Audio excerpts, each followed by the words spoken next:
দিবস। স্বাধীনতা কথার অর্থ হলো স্বযুক্ত অধীন, নিজের অধীনে নিজের মতন থাকা। আজ আমরা ৭৮তম স্বাধীনতা দিবস পালন করছি।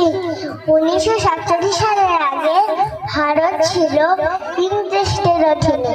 ১৭৯৭ সালে দুষ্টু ইংরেজ রবার্ট ক্লাইভ বাংলার শেষ নবাব সিরাজউদ্দৌলাকে পরাজিত করে।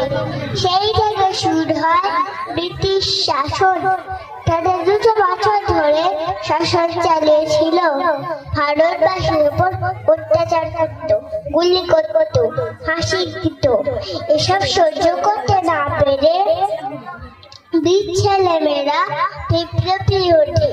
তাদের মধ্যে ছিলেন নেতাজি সুভাষচন্দ্র বসু, ভগৎ সিং, মাস্টারদা সূর্য সেন, বিনয় বাদল দীনেশ প্রমুখরা। এরপর ইংরেজরা দেশ ছেড়ে পালিয়ে যায়। ১৭৫৭ সালে ১৯৪৭ সালে ১৫ই আগস্ট প্রথম প্রধানমন্ত্রী জওহরলাল নেহরু দিল্লির লালকেল্লায় পতাকা উত্তোলন করেন। সেই থেকে আমরা গর্বের সহিত পালন করি। এরপর আমরা স্বাধীনতা দিবস পালন করি। স্কুল, কলেজ, ক্লাব সমস্ত জায়গায় পতাকা উত্তোলন করা হয়।